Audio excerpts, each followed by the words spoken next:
Hello and welcome to the pharmaphorum podcast. I'm your host, Jonah Comstock. When you hear the term immersive audio, you might be thinking of a selling point for a home theater or a VR headset, but increasingly, researchers and clinicians are finding that there's a therapeutic value to the right soundscapes, and they can help improve mental health and wellness. Here to talk to us a little bit about this emerging space is Howard Rose, Head of Health and Wellness at Spatial Incorporated. Welcome to the show, Howard. Hi, Jonah. Thank you, and very happy to be here. So, for people who have no idea what we're talking about, spatial audio, soundscapes, immersive audio, give me a little bit of a 101 on your company and the space that you're in, and then a little bit about how that has started to relate to the healthcare space. Sure. So Spatial is real speakers in real spaces that feel like real places. That's my best Dr. Seuss explanation of what we do.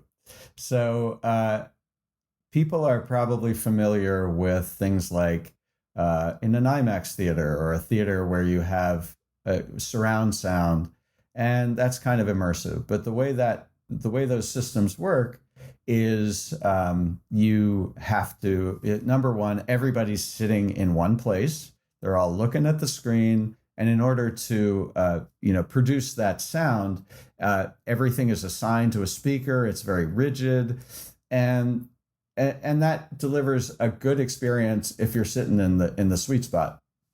We are doing something completely different. So Spatial is a completely different approach to immersive audio that is very different from everything that's come before. It's a real-time environment. So we create soundscapes. So instead of using linear audio approaches where you push the button and it plays out exactly the same every time and through every speaker, we create a live simulation. So this is a virtual environment, and it has components, it has elements. So let me give you an example. If we created a virtual forest, we would create virtual trees. We'd place those on a stage. So we have a tool, it's called Studio, and you place the objects in three-dimensional space, and then you can have birds flying from tree to tree. And you can have as many birds as you want. They can have randomness, they have motion, and then you create this soundscape simulation. The genius of the system is then you play that simulation out on any size speaker array. So you don't have to just say, this sound goes to this speaker and that sound goes to that speaker, which has been really a giant limitation. The immersive audio has been around for a long time, but it's been a real pain to do. So we do all that heavy lifting. You create the simulation. You can run it out we're in a health context. That could be 5 speakers in a patient room, or it could be hundreds of speakers in a hospital campus. And it's a very different kind of experience, because when we create, say we make a virtual river, the river has a place in three-dimensional space. When I move to the river towards it, when I get close to it, I hear it. And when I move farther away, I don't. So it's not just a recording of an environment, but it's actually a living thing that lives in the three-dimensional space. It's really like a virtual environment like you would build in a VR headset, but it's auditory instead of visual, or in addition. Yes. So people now are pretty familiar with VR. Those graphical environments tend to use headphones. And there's a lot of talk about spatialization in headphone experiences.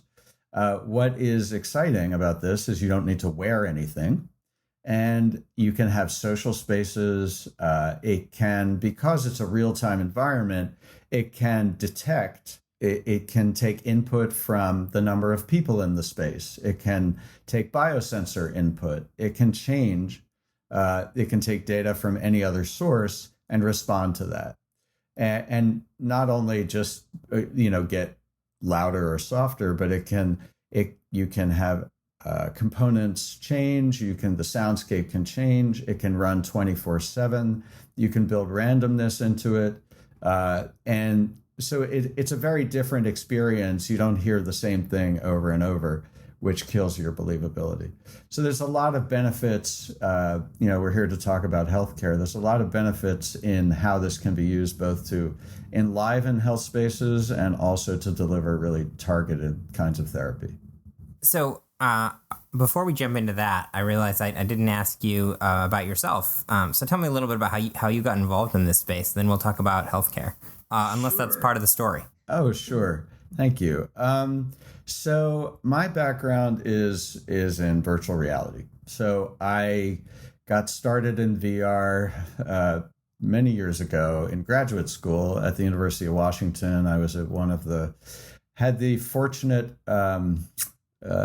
luck to be at the Human Interface Technology Lab. That was a leading VR lab at the University of Washington back in the day when there weren't very many places doing this. My academic background is actually in educational technology. My graduate research was in language teaching. I built a virtual environment to teach Japanese. And looking at how experience ties into knowledge development, like constructivism and how we can learn through experience. So I'm really excited about how we create experiences that can deliver value for people and help people take control of their learning, of their health, and that's a great fit with VR. So I founded a company called Firsthand, worked for many years in healthcare. So our primary focus was in pain relief.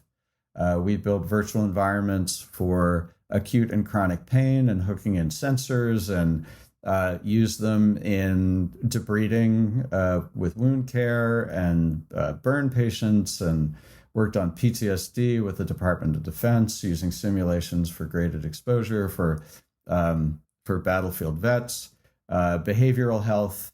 So lots of different things, training. And so my background is really in how you create these environments, how you bring them to healthcare, how they adapt to the requirements of the environment and the patients and all of that. And that's how I ended up at Spatial. So just to clarify, Spatial isn't just in the healthcare space. They're using this audio in all kinds of different kind of verticals. But you're focused specifically on the health and wellness world, right? Right. So I am the head of health and wellness, and yes, it is just one vertical. So some of the other things are things like theme parks, hospitality, retail, some high-end homes.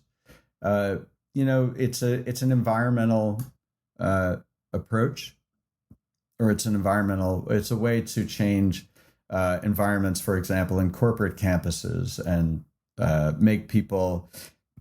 people relax, help people be more productive. It's in museums is another kind of use where people can walk up to an experience, they can walk up to an exhibit, and it can sense that they're there, and it gives them an experience of that. So one of the cool things I should mention is that Spatial, you can create spaces within spaces. So, for example, in the healthcare environment, we can have a waiting room or a large space or a lobby where if you walk in, there's sort of an ambient sound, but you can have a corner in that space that maybe delivers something more focused, like a more relaxed biofeedback sort of experience or something else happening. So these spaces can be kind of complex. And then, you think about retail. When you pick up an object, it can respond, so you can learn about the item, and we can, we can change the sound. We can build some excitement about that and interest. So there's tremendous interest from a lot of different applications, and then there's entertainment as well. So in the healthcare world, tell me about some of the work you've done and some of the use cases for how this can really, not just sort of enhance spaces for patient experience, but also really contribute to therapy and care. Sure. Well, we are doing there's a lot going on. I'll try to give you kind of a flyover, and then you can tell me what you're interested in. We started out, our first sort of efforts were around wellness rooms for frontline health workers. So an example of that, we've got wellness rooms in a hospital system in Atlanta. It's called WellStar. And, WellStar, like every other health system, is faced with attrition. People are leaving the field. Nurses are stressed. They've got staff shortages, and all of that compounds the stress, right? And then you've got COVID and all of that stuff on top of it. So they've responded by creating wellness rooms inside of their hospitals. And a wellness room consists of there are some private rooms with massage chairs and spatialized audio, and the staff can reserve a space and they can go in there anytime, 24/7. They're open. They've had an amazing result. I would say honestly, they were worried that people would not be able to go. Like this whole culture of the hospital where, just tough it out. We're busy. You can't get off the floor. There's so many barriers and frictions to people taking a little time off, especially when you have staff shortages. But what's exciting is that, to their happy surprise, that they've had really high utilization. They've been running about 7 months now. They've had 55,000 people, like individual experiences. They've had, a lot of repeat people coming in, and it's changing the culture. They can see the start of the change of culture where a nurse manager will say, you've had a really hard day. Maybe we lost a patient. Maybe, something traumatic happened in the staff. And they're saying, go over there. We realize that has value. So I think that's really exciting in terms of changing the culture. That's where we started. We've also, we're working with our partner HealthTunes, and the founder, Walter Rosawa, to create those experiences. And HealthTunes is a fantastic platform for, they've created a library of musical content and things and beat frequencies and all this great content and experiences for people that target different health problems like pain or anxiety, etc. And so we're working with them to create these spatialized experiences and bringing those into the hospital. So that's one example. I can give you a few others, but I'll stop there. Yeah, no, that really, really interesting stuff. And interesting, as it fits into some of these trends around healthcare workers burnout, particularly during the last few years. I should mention before we go on, HealthTunes is a portfolio company of Healthware, which is the parent company of pharmaphorum. So we're very familiar with them, and there's a little bit of a connection there. You talked about healthcare workers. Are there any examples where you're working with patients in the hospitals and healthcare space? Yes, we are working on, actually this also involves HealthTunes and another nonprofit called Reach, and Spatial, HealthTunes, and Reach are putting together a birthing solution. So the idea is to change the environment, to give the birthing mother the control of that environment, of that sonic environment, and maybe visuals. So women going into that birthing experience, they have a lot of anxiety. There's a lot of unknown. There's also the sense of control. And we know that, control, self-control and self-efficacy ties into experience of pain. So when people feel like they're out of control and they're helpless, that pain becomes more, it becomes suffering. So if we can give the birthing mother the ability to control the environment, and this is a multi-sensory approach, so it's not just using sound, and we have some soundscapes of you can go to a beach or a forest, but you can layer in the Health Tunes content. So Health Tunes and Reach has a product, a platform called Happy Mama, which has Health Tunes integrated into it. And so Happy Mama supports women through that period leading up to birth and also after. So the idea is that women they use the Happy Mama platform, the phone app, to connect with their doctors, to track their vital signs, to learn breathing techniques and guided meditation and relaxation and lots of good things. And then they build essentially a birthing plan. And what we've done actually for the first time, I talk to a lot of women who have a birthing plan, and as soon as they go into the birthing room, it goes out the window. And if you think about it, there's really no conduit. There's no mechanism for women to take that birthing plan, besides good intention, but good intention is not really a great mechanism. There's no mechanism to actually actualize their birthing plan. So that, if you think about it, they want the environment to be conducive. They want it to be, to fit them, to fit their preferences, and all of that. So the idea is that it's a dynamic environment. It's got guided meditation and breathing, and sonic soundscapes for these natural places, and then it's got Health Tunes music on top of that, and the women can control what they want to hear through the whole experience. And I think that's a great example of what Spatial brings in terms of a difference. It's not just immersive sound, but it's a real-time environment, and you can do that kind of control, which is really just impossible with linear audio. Yeah, that's really interesting. So how does this fit into some of the larger trends in VR and AR, the way they're being used in healthcare around therapy and therapeutics?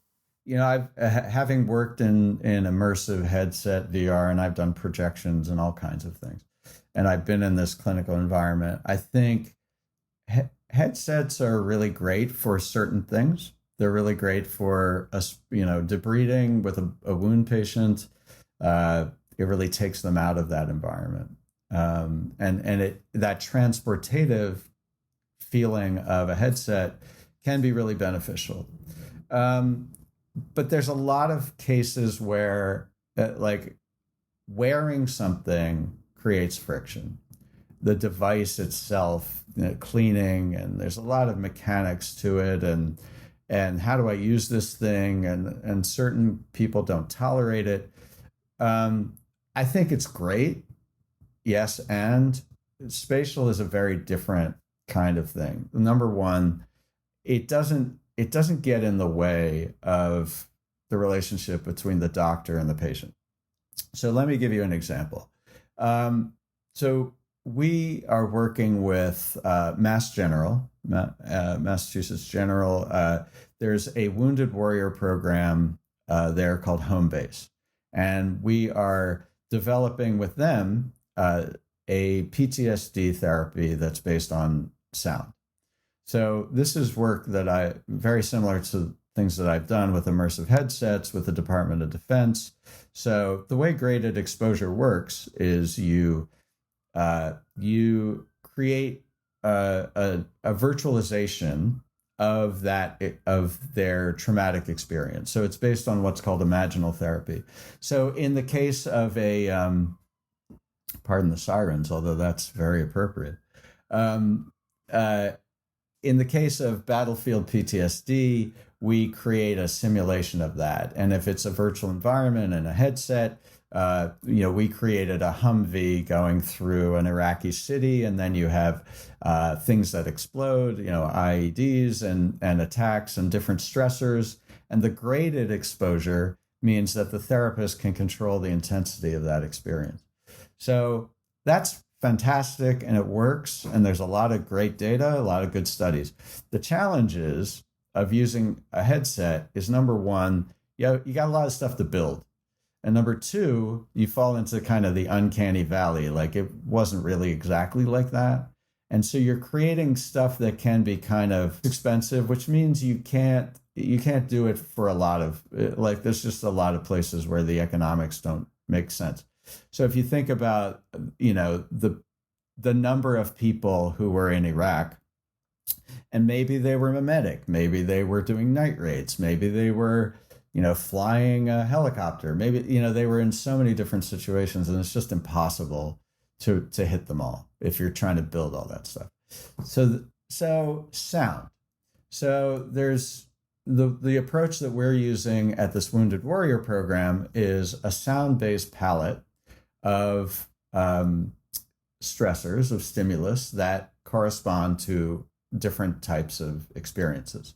So let's take one, night raids. If you have somebody who was doing night raids in Iraq, that they have a certain set of experiences. So the kind of sounds in that experience, and sound is so tied into our emotional centers. It's definitely, it's so connected to fight or flight.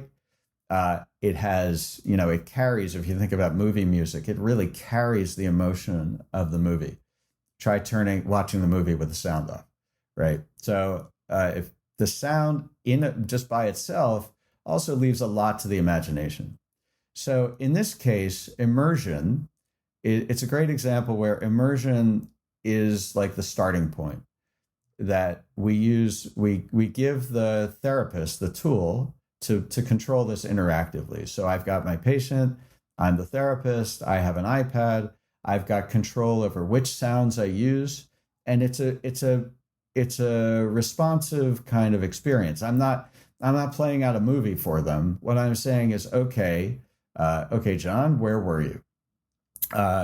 Okay, you were in a market, so we're going to have a market sound. Okay, what happened next, and what's your level of stress, and can you tell me, how do you feel? Okay, you're a 2 now. Okay, we're going to have a helicopter. Okay, there was a helicopter, but because we're spatialized, we can say, let's put that helicopter way over there where it doesn't feel threatening. And then, let's listen to that and let's get in touch with that and recount. But then we can dynamically move that helicopter to right overhead, or we can fly it around, or we can do whatever. So it's a graded exposure approach that is generative and can be targeted for the patient. And because it's sound, it's really easy to switch out. It's much easier than building graphical environments. So that's a great example of how the control mechanism and the spatialization can really it can control the level of stress. It can do a lot of different things. Yeah, that's super interesting, the sort of the customizability of it. And and the notion that, having it just be based in sound. I mean, for something like PTSD, so often that's what triggers it out in the world. And so to be able to work through that in that controlled therapeutic environment, but that still has that aspect of reality. Yeah. And the sound quality is excellent. And it's not, it really feels real. And so my go-to definition of virtual reality is it's a computer-generated experience that evokes the sensation it's real. And the power of that definition is that it's decoupled from a specific technology. So it's really about people and our sensory experience. It doesn't mean you have to use a headset. There's a lot of bias out there about, if it's not a headset, it's not VR. I don't believe that. I believe if you're blind, and you can't see, you can still experience VR through your other senses. So sound is a really powerful thing.